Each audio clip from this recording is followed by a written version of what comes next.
Hey guys, this is a random video I wanted to put together a while ago, but I wasn't able to because of various issues, but I'm doing it now.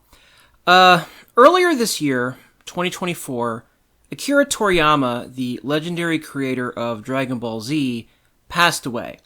And it was one of those rare celebrity deaths that really hit me because DBZ was my childhood. DBZ was something that meant a lot to me. It's one of the biggest influences of my life. It's why there are traces of it sprinkled all throughout my channel.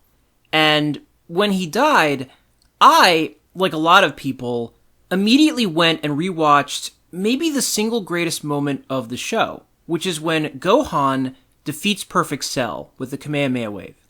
To me, it's like the pinnacle moment of anime. I seriously look at this moment, and I remember what it was like watching this as a kid, and I just think nothing will ever top this for me. Like, I may watch an anime that's better than DBZ, but I will never experience anything that impacts me the way that this did. But the thing that's interesting about this moment is that there's a critical change that was made to the anime version of this that did not occur in the original Dragon Ball manga, and that is that before Vegeta hits Cell with an energy blast that distracts him and throws off his aura, which is the thing that leads to Gohan defeating Cell, in the anime, they made it so that all the other Z fighters attacked Cell first, and then Vegeta attacked him. In the manga, the other Z fighters didn't do anything. They just stood there, and Vegeta was the only one who attacked Cell to try to help out Gohan during their Kamehameha exchange. And this is a pretty big change, right? As far as manga differences go, it doesn't get much bigger than this, because it's totally altering how this fight ends and who gets credit for helping out Gohan. And there are a lot of Dragon Ball fans out there who are purists who look at any changes from the manga to the anime as filler, as something that's not real, that's not genuine, doesn't really count. And as such, there are Dragon Ball fans out there who don't like that this change was made and think that these moments where the others are firing blasted Cell aren't genuine. But I believe that making it so that the other Z fighters attacked Cell before Vegeta did was a great decision. I think it really improves this scene, and I would like to make the case for why I believe this to illustrate that sometimes adaptations can go in slightly different directions and make certain changes, and it can be for the best. And that this is an example of how collaborations and different eyeballs being on the same thing can actually make things better sometimes. So, reason number one why I like that in the anime, the other Z fighters attack Cell before Vegeta is that it makes it so that everyone who went to the battlefield to confront Cell on that day played a role in defeating Cell. In the anime, Krillin, Piccolo, Yamcha, and Tien were instrumental in defeating Cell because if they hadn't gone and confronted him, Vegeta wouldn't have done it too. By making it so that they were the ones who inspired Vegeta to save the day, the show makes it so that no one on the battlefield was useless. They all played a critical role. Even the people who died, like Trunks and 16, their actions led up to the moment when Gohan's Kamehameha overpowers Cell. Even Mr. Satan played a role. And I think that is great because it's in line with the essence of the series, which is that everything helps and everyone can help. It's like how what's great about the Spirit Bomb is that it's not just Goku being stronger than everyone. It's an attack that's helped out by everybody and everything. There's something pure about the idea that everyone is able to contribute to something great. And it's why, if you go back and look at all the big fights in DBZ, minor characters help out in the battles all the time. In the first Goku vs. Vegeta fight, Yajirobe was there, and he totally helped out. He cut off Vegeta's tail. He played a huge role in saving the world in that fight. In the final fight vs. Buu, when Goku saves Dende and Mr. Satan instead of his kids, Dende and Mr. Satan both play huge roles in defeating Buu. They helped out. And so, Krillin, Piccolo, Tien, and Yamcha helping out is totally in line with the rest of the series. It fits with it. Whereas, if they hadn't gone and attacked Cell, their presence on that battlefield wouldn't have been validated, because they wouldn't have contributed much of anything. Like, the only thing they would have done there was get beat up by a bunch of Cell Juniors, which, whatever. I mean, I guess you could say that them getting the crap beaten out of them helped motivate Gohan or whatever by like 5%. But that's hardly the same thing as them directly playing a role in how Cell dies. Reason number 2, why this was a great change, in my opinion. It makes Vegeta's actions more poignant and deeper. In the anime, what's great about Vegeta finally attacking Cell is that there's like a humiliation factor to him doing it. He's just been embarrassed by Cell. He's the reason that Gohan can only use one arm. He even says, "I've become useless out on this battlefield." And he apologizes to Gohan, which is a shocking moment because Vegeta's always so cocky. So his pride is wounded. He's doubting himself. And now the ultimate indignity is that he's the last one to attack Cell. The others, who are far weaker than him, do it first. Vegeta has to be convinced to do this. And it's like a painful thing for him to do this selfless act, because he's following in the wake of people who are not as strong as him. He's following in the wake of Yamcha and Krillin and Tien. He's less brave in this moment than Yamcha, Krillin, and Tien. And that wounds Vegeta. It makes it so that it's much more of a sacrifice from him to do this. It's much more of him putting aside his pride when he finally shoots that energy blast at Cell. Because there's like nothing in it for him other than helping out. There's no valor in it for him. It is the ultimate example of him putting his pride aside. Because his glory is a shared one. And he's the last to get it. And to me, that works really, really well with how he is after the battle when he's like ashamed of himself and he says that he'll never fight again. I think that making it so that the others contributed to attacking Cell first adds to his character. It makes it more understandable why Vegeta is so distraught, even though his attack is what allowed Cell to be defeated. It makes it more understandable why he takes no joy in this and does not count this as a personal victory. In fact, another change from the manga that was made in the anime is that in the manga, immediately after Cell is defeated, there is a frame where they show Vegeta in midair and you see him smiling and satisfied with himself. In the anime, they cut that frame out. There is no joy in this for him in the anime. From the beginning of the Cell games to the very end, there is nothing about this that went the way that Vegeta wanted it to. And it's why Yamcha, Krillin, Tien, and Piccolo attacking Cell before him was a great change. Because it makes it even more painful for Vegeta. It makes it that much more plausible that he would say, "I will never fight again."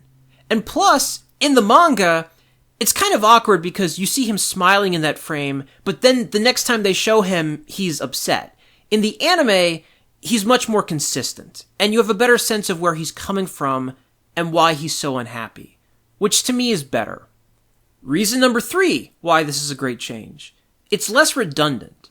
When Vegeta attacks Cell during his Kamehameha exchange with Gohan, it's worth remembering that Vegeta had just done something like this a couple episodes earlier, after Cell killed Trunks.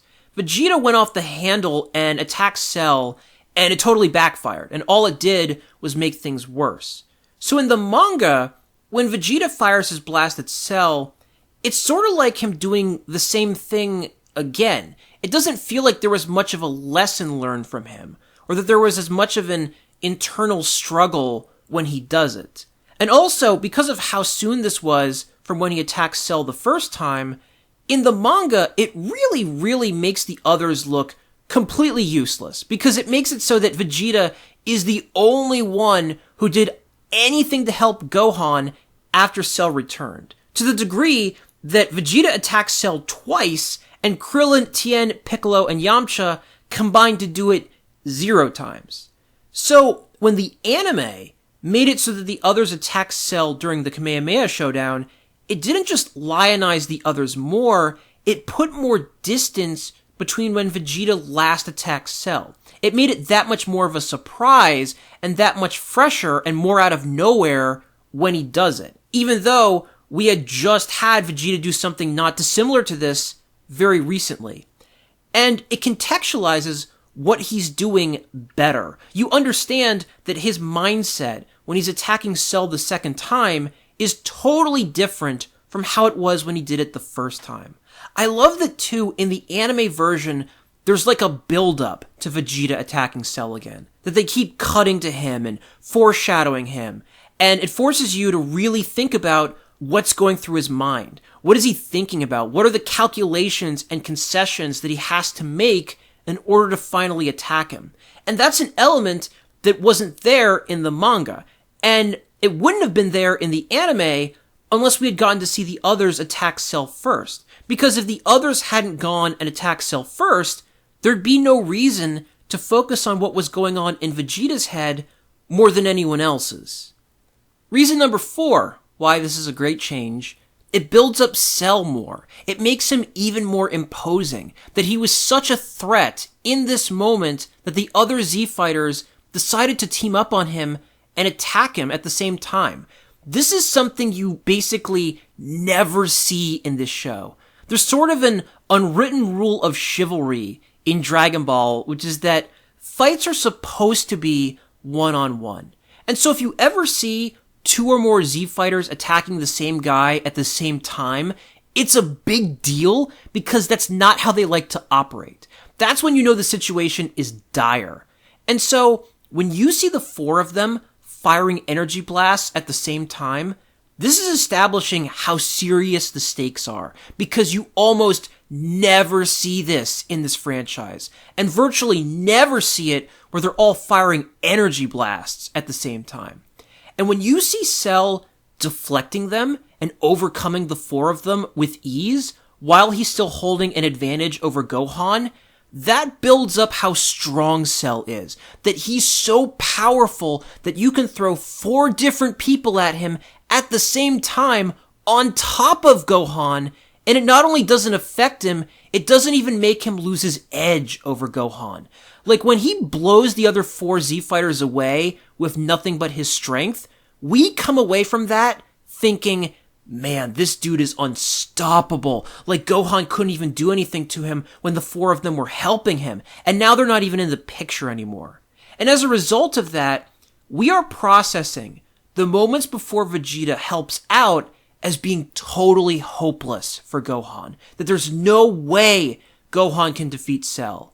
And it makes it that much more amazing when Vegeta attacks and actually does make a difference. And Gohan actually does defeat Cell. Because it's defying the expectations that were set for us by the other Z fighters being unable to help Gohan. And again, that's something that only happens in the anime because of this change. It was good for us to see how much more poised Cell was to win this in order to make it that much more cooler when he finally goes down. And reason number 5 why this change was good is that it makes the episode longer and makes this final showdown between Gohan and Cell better. Filler, quote unquote, is not always a bad thing. And in fact, sometimes it's necessary to get the most out of a visual medium like television, where you have a longer runway to do things. If you read the Dragon Ball manga after you've completed the show, it's kind of funny because the DBZ anime, as everyone knows, has a very slow pace. Like compared to the anime, the manga is moving at like breakneck speed, because unlike the anime, which was doing everything it could to stretch things out, these manga chapters had to be condensed. And so in the manga, the Kamehameha battle between Gohan and Cell is barely 10 pages long, and there are no changes in it in terms of who's winning until Vegeta attacks Cell.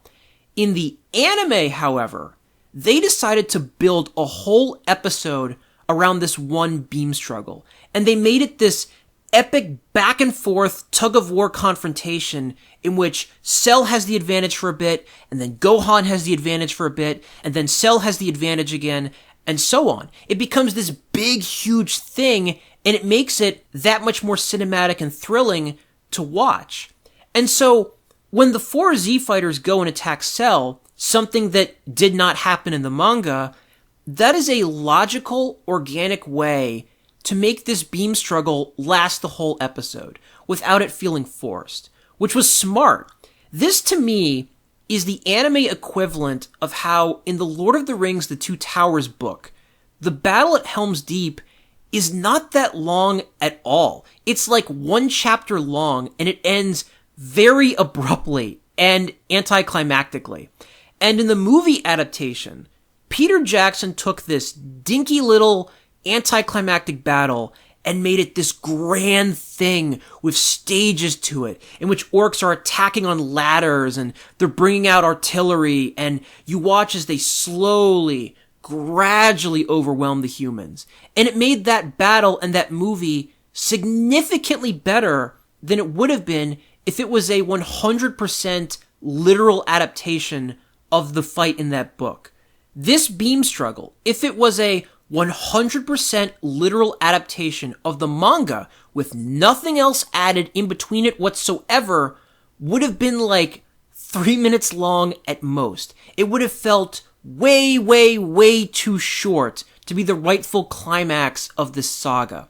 And so yeah, they added parts to it, like the 4 Z fighters attacking Cell, to make it longer and make it bigger. And you know what? The final product is that much better because of it. This episode rules. This episode is like everyone's favorite episode.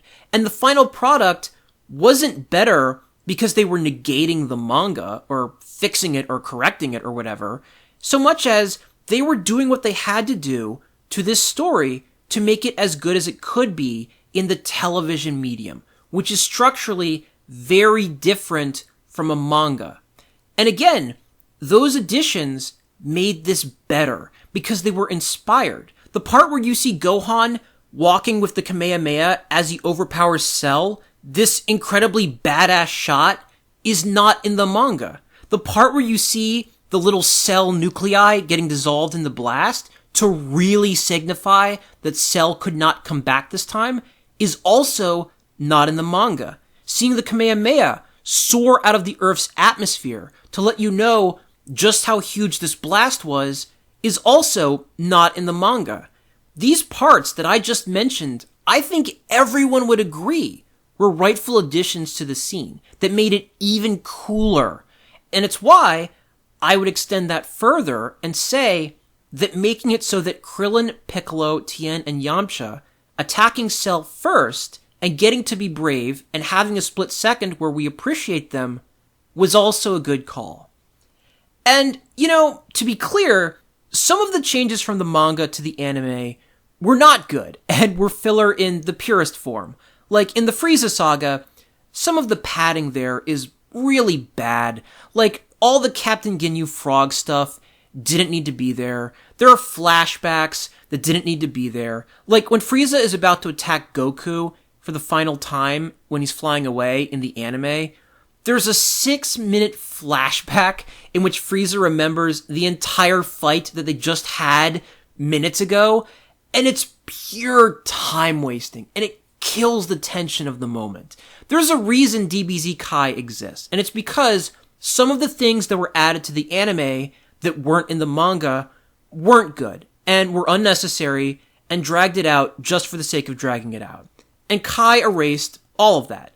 But sometimes there were additions that were good, like the Garlic Jr. saga might have been bad, but the Otherworld Tournament saga, I think, is like the best filler arc in anime history.